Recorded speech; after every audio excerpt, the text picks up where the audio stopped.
part of the rhythms of prayer, silence, solitude, laughter, hugs. We're going to talk about laughter seriously. It's weird. You're getting I can tell that you and Grandpa Charles have the same nose. My nose is as big as my dad's. As my brother said at my dad's funeral, it's like grabbing a block of cheese. His nose was so big. Yours isn't big like that, but it's the same shape. What? Men's noses. Man noses. I think your ears and your nose like keep growing. It ain't just man, it's woman. Yeah. Not what I've heard. Check it out. Not what I've heard.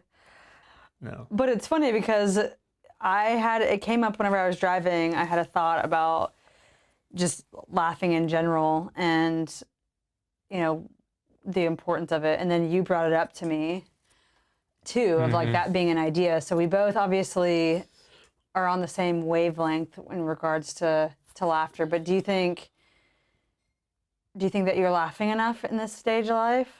Look at me. Do I look like I'm laughing enough? What brought it up for me was, as I'm in this contemplative formation place in my life, contemplative people call it the wall. Yeah, you've talked about that the last couple episodes. Yeah. And it's real, and it's very serious. And as I'm sitting in this... Why is it serious? What do you mean? I mean, following God is a serious thing. But that's what brought it up is, okay, it's serious, and we got to focus on that. I do. But then one of my friends said, take God seriously. Just don't take yourself so serious. Who said that? I think it was me, actually. Bruce Wimberly said it. I don't know if he stole it or where he got it from. But anyway, it's take God seriously, but not ourselves so much. And it's so easy to get in this super spiritual, contemplative, formative discipleship mode, and all the joy goes out. Mm-hmm. I don't think that saying like denotes that God doesn't have a sense of humor. Of course, yeah. I think I'm just clarifying for myself that just because we're taking God seriously doesn't mean that God doesn't think crap's funny and life is funny. Like amidst all the He stuff. gave us free will. Hello. Well, before we jump into all that, like, can you think of some times or specific memories where you've laughed like uncontrollably? Because I know we laugh a lot in our family. Like we all have a pretty like good sense of humor, I'd say, for as jacked up as we are. My younger brother Ty is one of the funniest people I've ever known. Yeah. For real. I'm not kidding. Yeah. And he can make me laugh so that I lose control of my faculties. The one that comes to mind the most is when I took you guys back to my hometown in Norman, Oklahoma. And I've talked about this before. I'm going to try not to laugh too much. Well, it's about laughter, but I wanted to show you where we were poor. I mean, my dad was a preacher. I mean, the most he ever made in his life was about $35,000 a year. And so growing up, we didn't get Levi's and Adidas and those kind of brand names. Yeah. We got Roebucks and off-brand stuff. But Dad discovered this place, and it may not be funny to anybody but me, but he found this place called Whackers. It was a fire sale store. And so... What's that mean, a fire sale? Well, they would get off-brand stuff that smelled like smoke, stuff that had been... It was so bad that like Levi's that they sold, they'd cut the little Levi tag off so that it could not be identified as Levi's. And the zipper would, the zippers would be off by one tooth, so it never zip up right. And the seams of the pants that are supposed to be on the side were in the front. Mm-hmm. Yeah. Anyway, all that are my memories, and so I was taking you guys to see it. to see if we could find it, and I started talking about Whackers. Think of the name, for one. Who would name a store Whackers? Yeah, that's ridiculous. And I started laughing. We were in Main Street in Norman, and I was laughing so hard. I can't remember if I was driving or not, but I think I had to stop and let one of y'all drive because I was just out of control. Yeah, I laughter.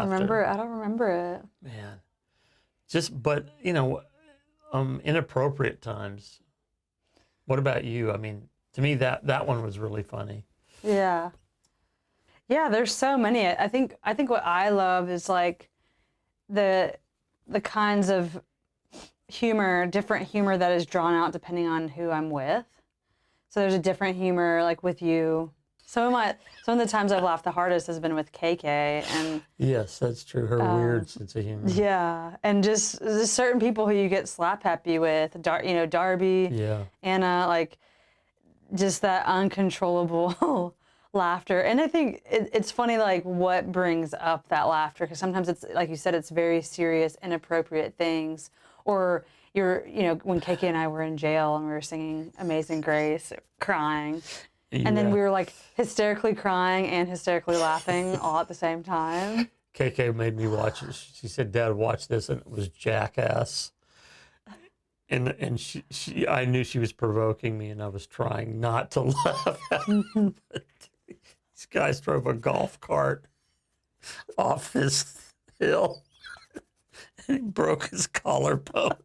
And I'm trying not to laugh because it's Jackass. And it was probably what, middle school or high school that she showed you that? She was in junior high, but she would provoke me like that.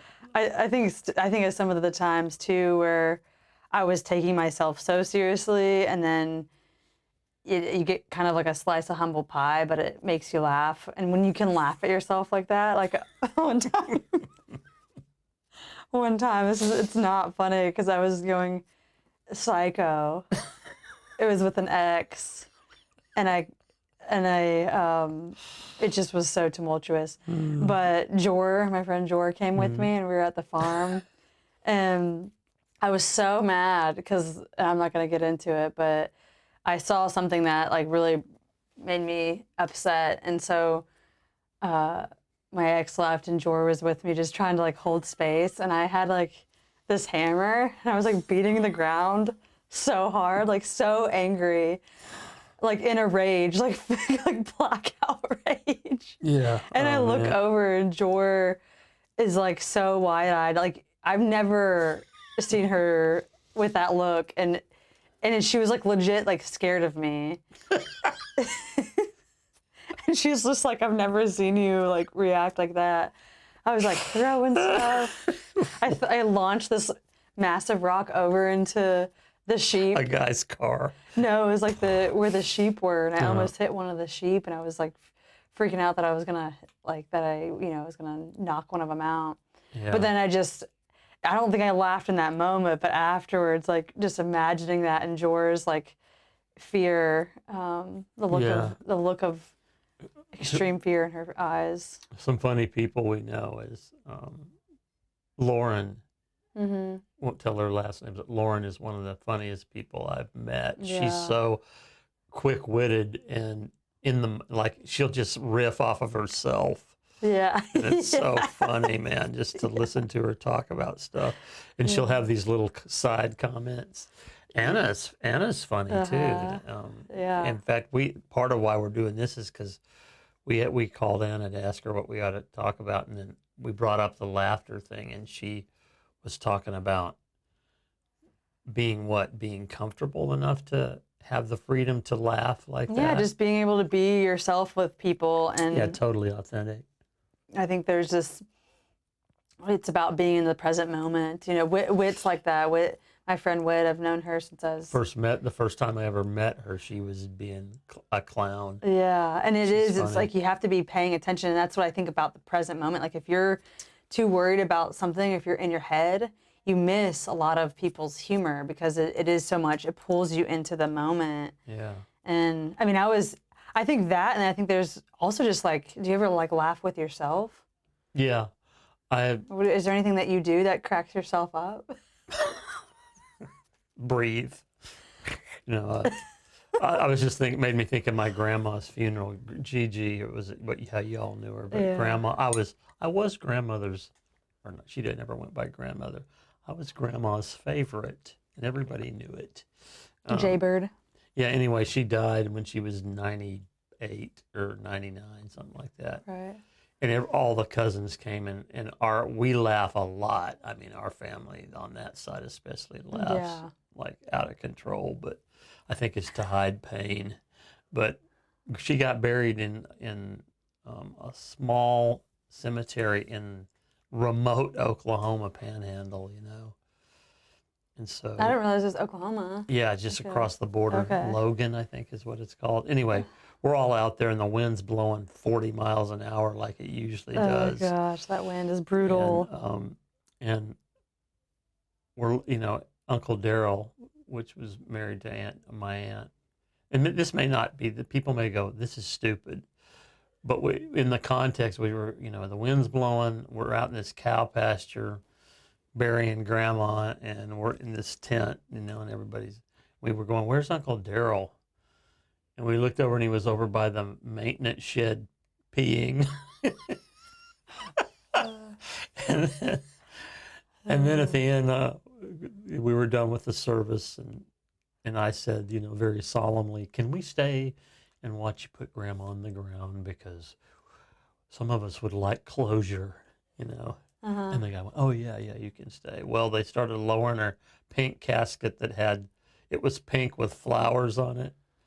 So they started lowering it into the hole and it got sideways. It wasn't going in. So this guy that was part of the tow truck crew got up there and he had his butt crack showing and he was trying to like jam her casket in with his foot, you know. That is funny. We're telling lots of stories, but another guy that's really funny is my old boss named Jason Duncan, and we're friends and been friends for years. I heard now. y'all laughing the other day. Oh, man. So hard. We and y'all people will probably get some blowback on some of this stuff, but whatever. When you're in the moment of things and you're trying to cope with it, laughter is a way to deal with it sometimes. Like, if you ever found yourself laughing inappropriately at a funeral, you know, just you can't help it, and you just. Well, we had a lady in our office who had gotten hurt and had missed a bunch of work, so she was in there telling us about why she missed work. So I'm sitting at my desk. Jason is sitting on the opposite side of my desk with this person we'll call Johnny, and Johnny's crying and telling us that she was in a landfill with her daughter and they were at the bottom of a big hill of trash and there's always a yellow grader, you know, moving stuff around. It pushed a sofa down this mountain and it rolled down and hit her. Oh my gosh. And it was like bowling for people. Anyway, Jason started laughing so hard. Did you know he was laughing? I was watching him, and she was crying, and he was going, and he was just, and then he faked like he was crying too. And then he got up and left me in there by myself with her. Were you just trying to hold it together? I was, yeah. I mean, you know, in the moment you start sweating, and you're trying not to. You're afraid, is this person going to go crazy because we're laughing? But stuff like that. Well, it's hard too because there's a fine line of, like, when are you laughing at the expense of another person versus like when it's just like innocently funny. Like the image of like someone getting taken out by a couch at a landfill. You're like, okay, that probably would hurt, but that is like a funny image. You're like, oh my gosh. Yeah, it's the context. But I think that, you know, that's where I don't know. I've noticed, like, you know, when I substitute teach, a lot of the kids, how they joke with each other and how they press each other, it's pretty mean. Yeah. And I think that, again, there's a humor. Well, laughing at someone and laughing with them. Yeah, it's very different. Yeah, humor in the culture now is really crude and mean-spirited a lot of times. You listen to those roasts where they roast somebody from, say, 35 years ago to the way they do it now. I mean, it's brutal with these guys. Like Tom Brady, they were roasting him, and I couldn't even finish watching it. It was so bad. But it's just hard because you have to figure out with people like what their threshold is, because you can poke. I have friends where like we're close enough where we can poke fun, but there's some days that I can't take it. Like I'm too sensitive, so I'll have to be like, I've had to tell Darby a few times, like, hey, like that's a growing opportunity for me, because most days I can take it, and I don't mind being the butt of a joke, because I can say some pretty off the wall things I feel like my friends will give me so much crap for, and I can take it. But then there's some days where it just depends on where I'm at, probably in my cycle or whatever, but where I'm like, okay, I can't take it. So it's like with different people, I feel like, especially now with all the PC stuff and everyone, like everything is offensive to everybody, and there's cancel culture. It's like, how do we navigate humor? I think that people are getting tired of the cancel culture and it's starting to go back the other way, or not? It's hard because I think cancel culture exists in this arena that, in the social media world, that's like not even a real world. Mm-hmm. So like people get canceled. I'm trying to think of. Well, yeah, I think you kids do it, but before we get too deep into it, we're talking about humor. I mean, Jesus went to weddings, celebrations, festivals. He couldn't have been as serious as I always see him in my head. In my head, I always see him like really sad about having the world and having to die and all that. You never answered the question I asked you though about what do you do that cracks yourself up? Is there anything that you do, like weird things? Didn't mean to cut you off, but I am. What I think of, this has happened in most major places I'll go. I'll be out jogging and roll my ankle really bad, and then be laying in the middle of the road going, ah. And when I think about it later, it's really funny. Yeah. The image of didn't you like really get it good? Oh, man. We were hiking on the AT and was with KK, and when I hurt myself, KK always runs over, "Daddy, you all right?" and starts suffocating me with care and concern. I'm going, "Get away from me!"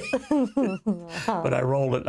I rolled it so bad I heard it go pow like that, and she's over there trying to comfort me, and which now we're on a roll. But one of the funniest things I ever saw.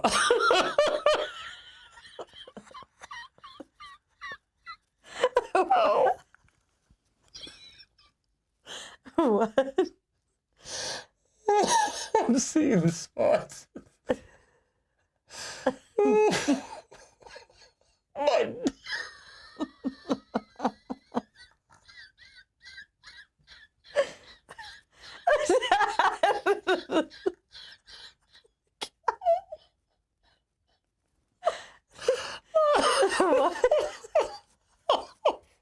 Man.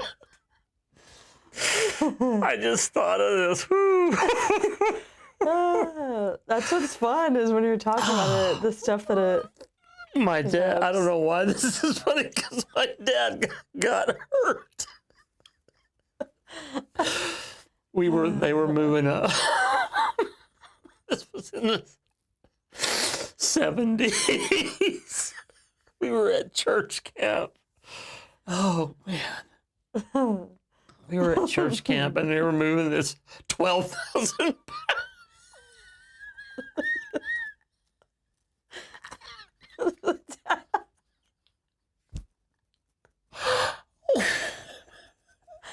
12,000-pound piano.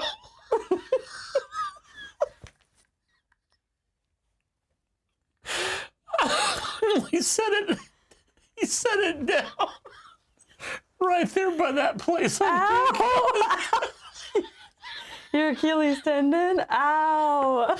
He was going, and he was stumbling around. Probably trying not to. Oh, man. Dad, we were going down. Okay. He was going out.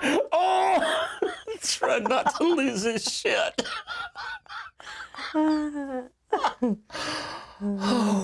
That's so funny. And it shouldn't be funny, but watching my dad, who was so proper, he was trying not to cuss.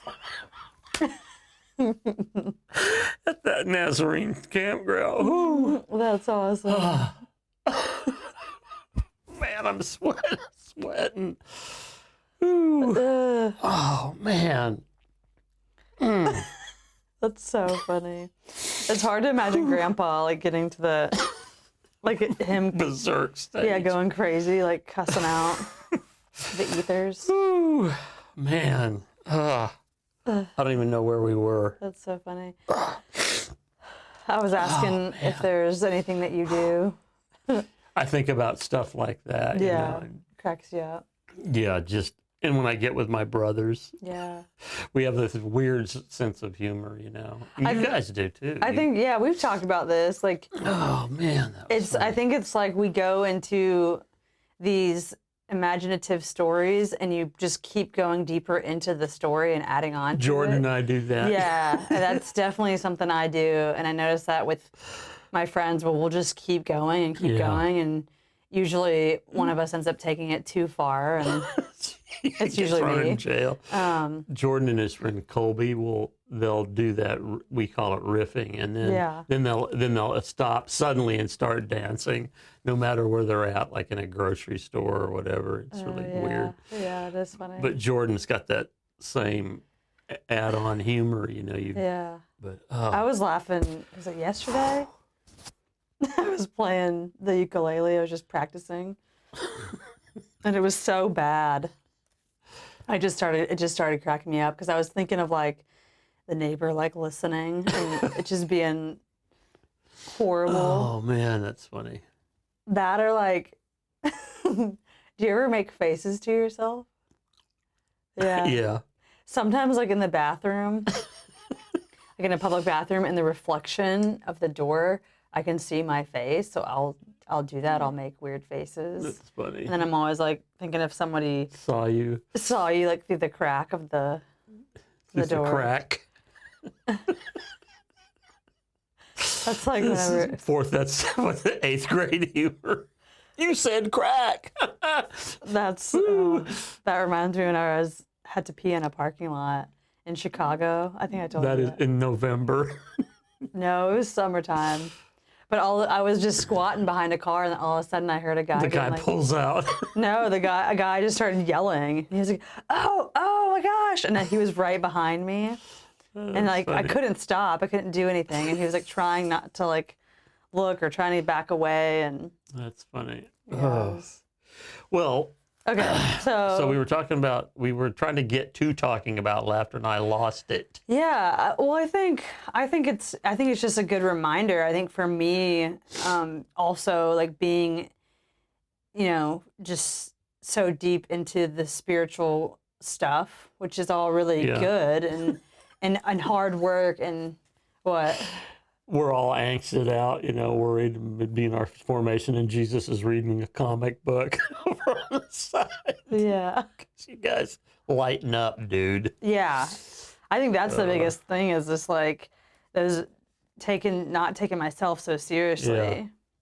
With anything, you know, like I think of like go ahead. No. I just think of like when we get all serious and we're in our it's like you're going to church or you're going to work and you have this big, you know, to-do thing like a presentation. It's just funny how humans like get so serious into all of that, and rightly so. I mean, I get that there's that part of it, but Jesus wasn't just sitting around making wine at the first time they record him doing a miracle. I mean, he was at a wedding party, right? So it's like there was drinking involved. They were probably laughing, dancing, those guys telling like, stories, you know, all that stuff. Yeah. Which culturally, I mean, the Jewish culture, there's a lot of celebration. Yeah, celebration is like one of the most important parts of their culture. Well, and they call it a festival.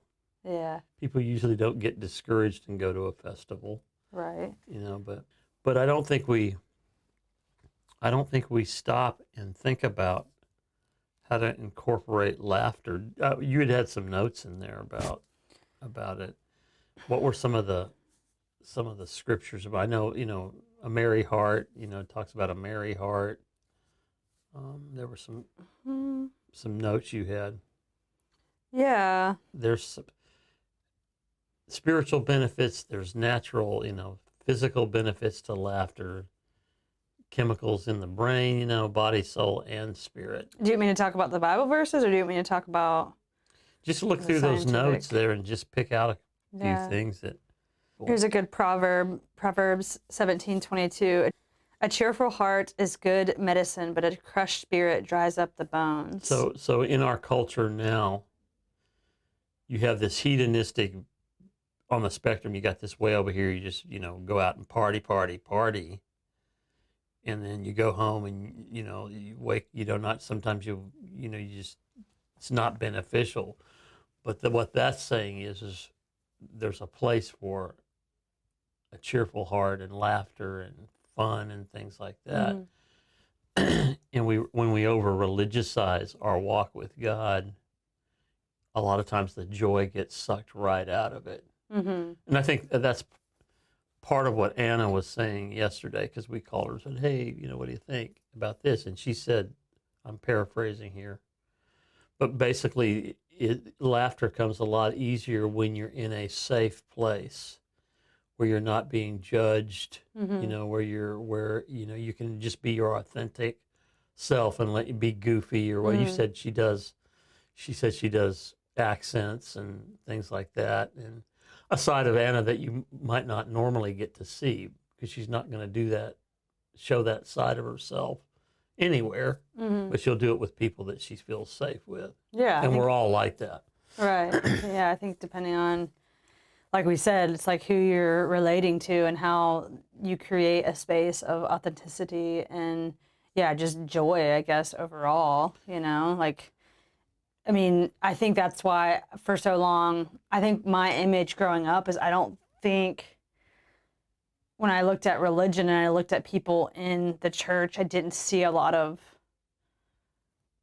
the joy and the laughter. Maybe early on, because as a kid, I think that there was more of that.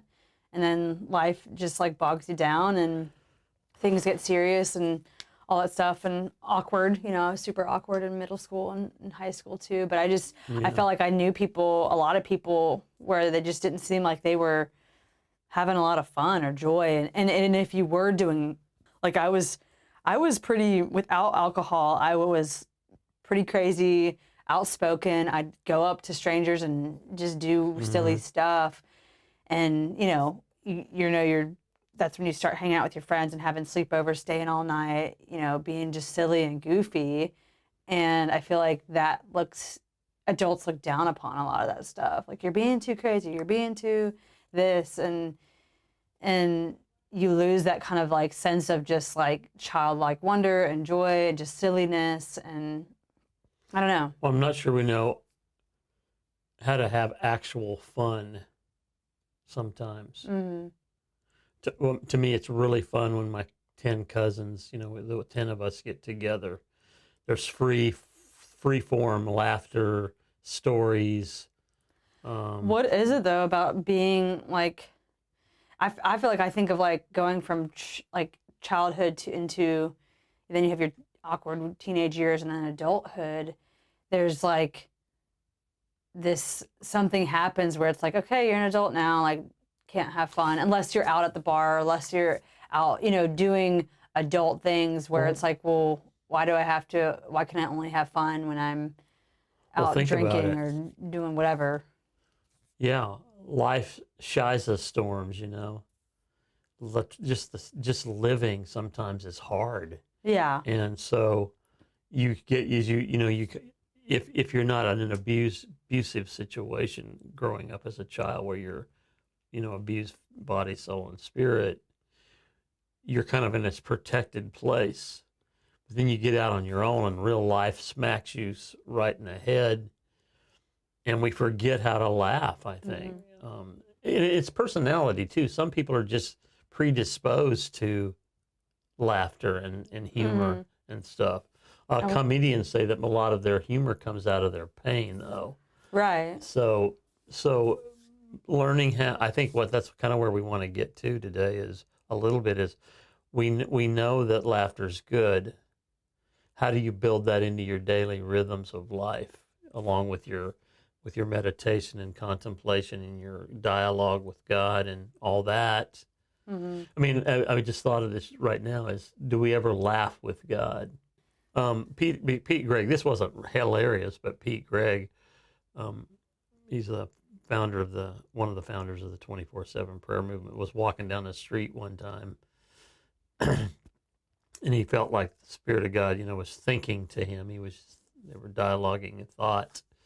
And the Lord said, "Look at that tree." So he said, I stopped like a crazy person. I'm staring at this tree. And he's going, "Yeah, God, nice tree."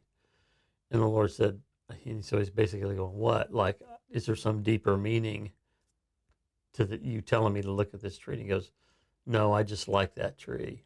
Mm-hmm. Not funny, but it shows this side of God that you don't usually think, or I don't usually think of. Yeah. Part of being at the wall where I am right now is God going, "You need to lighten up. I want you to not take yourself so seriously. We will get where I want you to get and where I want you to be. Relax. Mm-hmm. Enjoy this. Enjoy my presence. Joy in my presence." Yeah. So what I hear though when you say that as well is the relaxation part. Like you have to be in a place. Your body has to be in a posture, that is calm and not always, because laughter is also a form of hysteria as well. It's a way that we cope. As you just saw me losing it a minute ago. Well, I mean, the prime example was like kicking us in jail. Like, Oh, yeah. I mean, it's like you're just laughing and you're like, why am I laughing right now? But again, I think when you're saying, okay, God, wants you to relax, to me, it's like, yeah, how do you do that? Body, soul, and spirit, and get into spaces. Like another thing that came up was when we were talking to my friend was the thing about we have so many responsibilities as an adult. When you're a kid, you don't have all that. And, I think of like the evolution of recess. You have recess up until, I think, before you get to junior high. Yeah, up to the 6th grade maybe. And then it stops and you don't play, and in high school, it's like you have your sports and stuff like that, but you don't have this downtime where you're just able to just relax and be. Yeah, all the pressure. Yeah, and your playful side. Yeah, you start getting more of those responsibilities, and then you lose sight of, I think when we're talking about joy and laughter and all that stuff, it doesn't mean that it's always just forcing like humor and funny, haha, laughing. It's just like being able to, marvel at things and find wonder and peace in things. To me, like that's a form of that joy. You know what I mean? Does that make sense? Yeah. No, I was talking to Bo. To me, but Rachel's just a naturally funny woman. Rachel Burnham, and Bo is more intense. But he and I were I'm ratting him out now, but he watches this cartoon. What's it called? Oh, Bluey. Bluey cartoon. And we went and ate dinner with him. It's Australian, right? Yeah, it's a little family cartoon. It's so cute. We're watching it, their family and us watching it, and Bo's just laughing his butt off. And it's fun to see him let his guard down like that and laugh. And I was asking Bo, I said, "What do you think about laughter?" And he said, "We need to do it often." Yeah. And it's true. I mean, his job, their job as pastors, can often be a very burdensome job or role in a local body, and so them being able to laugh, and I think where we assemble with the group of people that we assemble with, there is a lightheartedness most of the time. I mean, I'm thinking of Margaret, and I'm thinking of Beth, and I'm thinking of Jessica and Nikki. And there's just a lot of laughter. Yeah. Rich and Carla, there's laughter, and I think it's important. Right.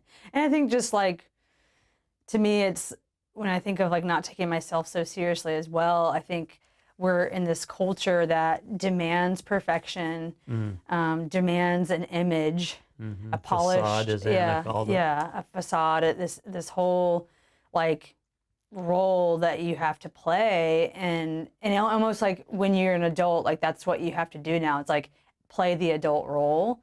And so there's all this pressure, and again, the responsibilities and everything that's coming at you, that if you mess up, or God forbid you slip up and say something you shouldn't say or whatever, it's like there's going to be this like ultimate like, you know, repercussion for that. You know what I mean? Where it's like, why don't we, what?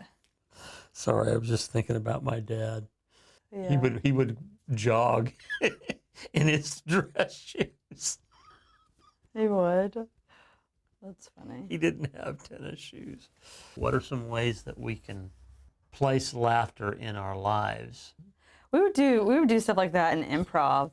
And one of the things with improv that I liked, like one of the fundamentals, is that it's not necessarily about being funny. It's about being spontaneous and like thinking on the spot, thinking on your feet. Like that's when I think humor can come, is you create spaces and in moments where you kind of give into the present moment. Yeah. Whose line is it anyway? Yeah.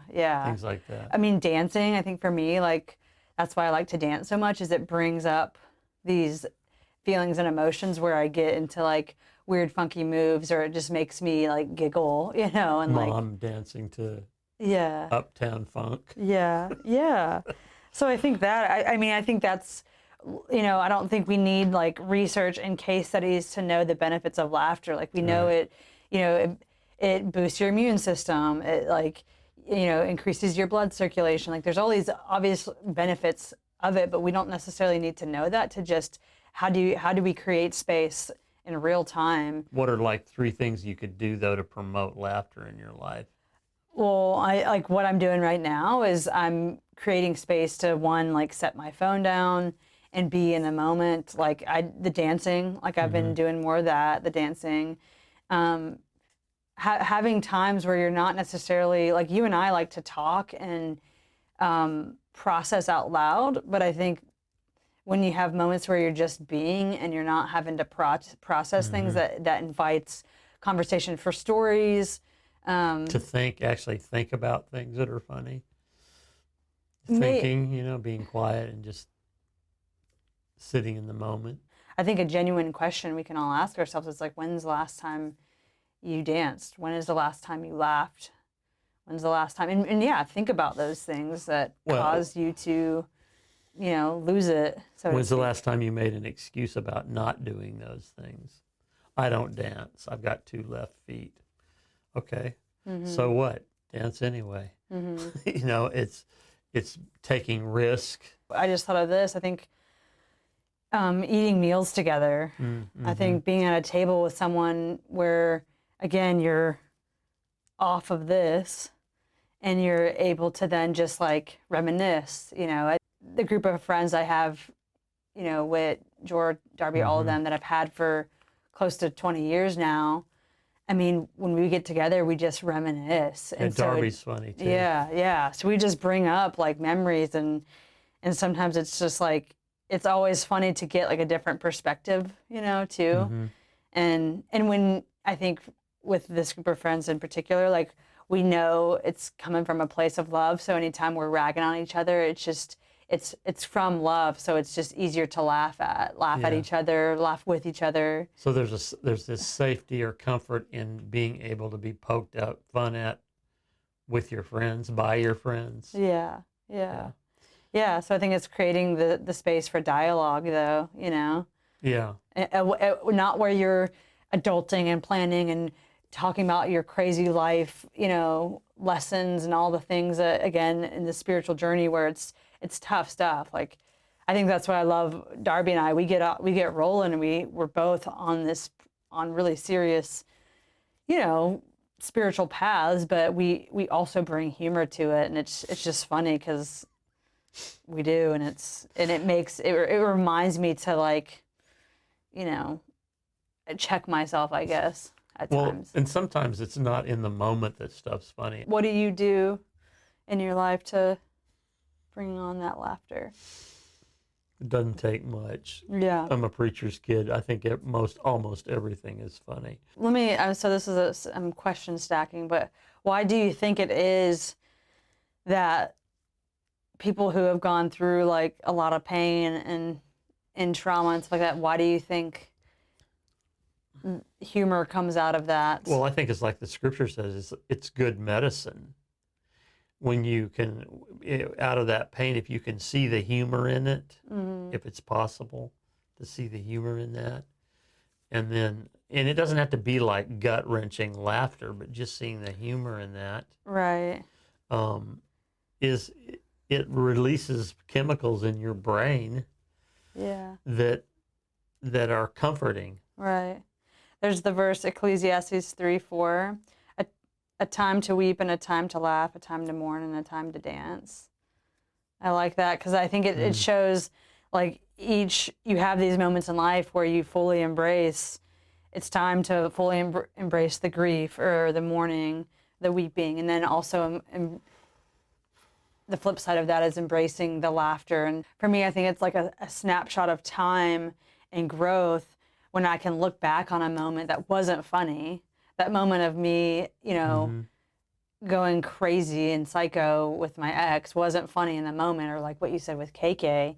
But when you have grown and you get past that point in life when you didn't think you're going to be able to get past it, and you can laugh about it now, like to me, that's just, it feels really good because you're like, okay, I'm a different person now. Yeah. Like, and I can see that, and I'm not going to take myself so seriously, and I'm able to laugh it off, So that's to answer your question is learn and practice. Don't wear a facade, but practice laughter.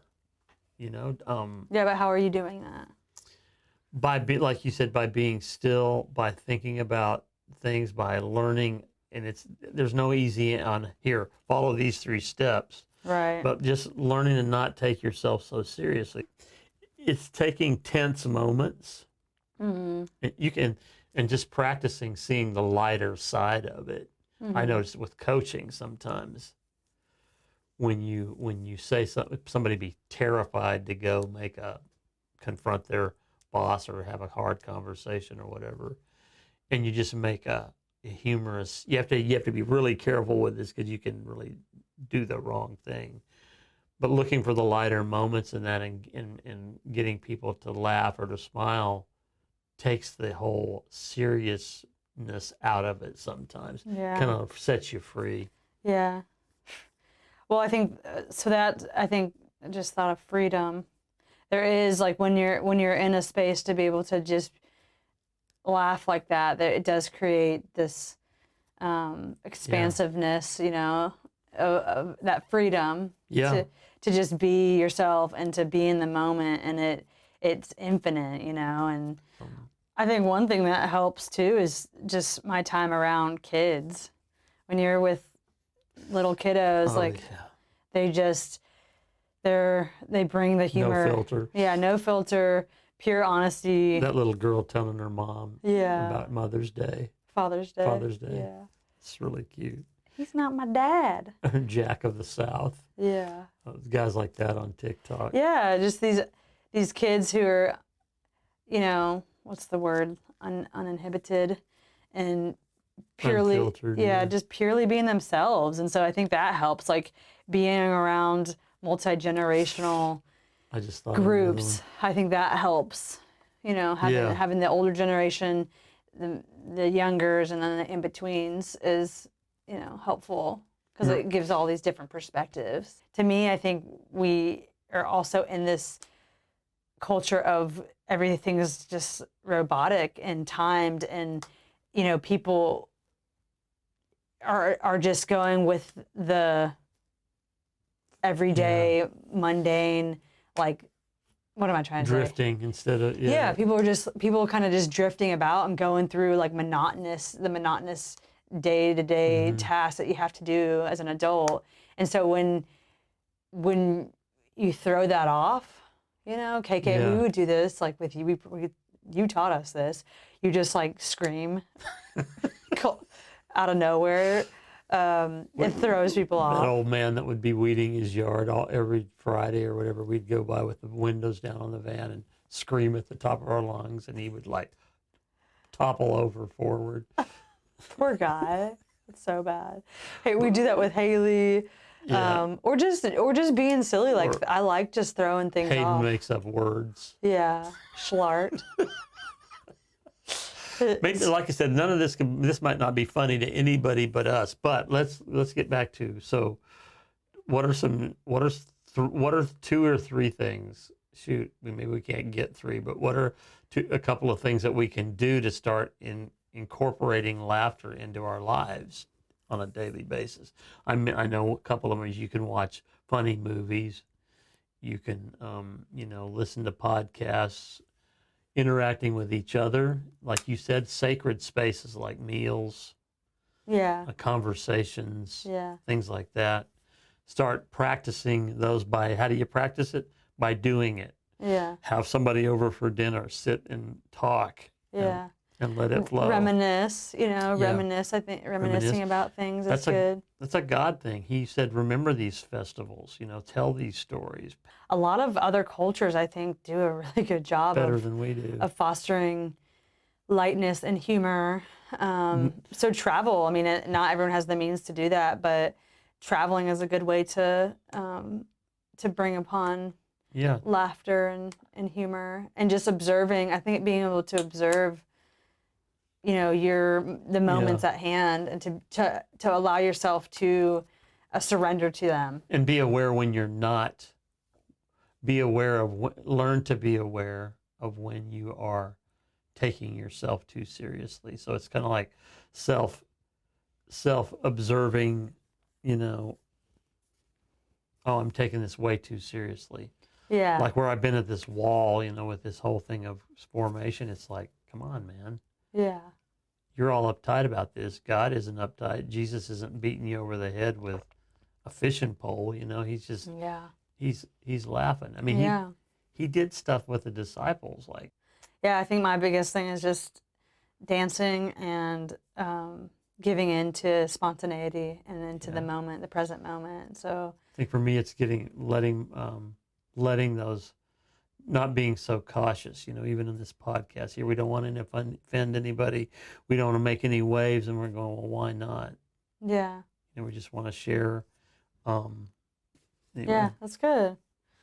That it? All right, Dad. Yeah, I think we're good. Thanks, y'all, for tuning in. Whatever. Thanks, y'all, for tuning in, as always. Hope you're liking the PSs. And make sure you subscribe if you haven't. And something you can do to help us out would be to share the podcast with a friend. Send money. Come on. No. No, share the podcast with a friend. Yeah. That would be a big help for us. It's just, if you're liking what you're hearing, if you're not, then tell us and let us know what you want to hear about. Go away. Yeah. Go somewhere else. Come again another day. All right. We love y'all. Yep.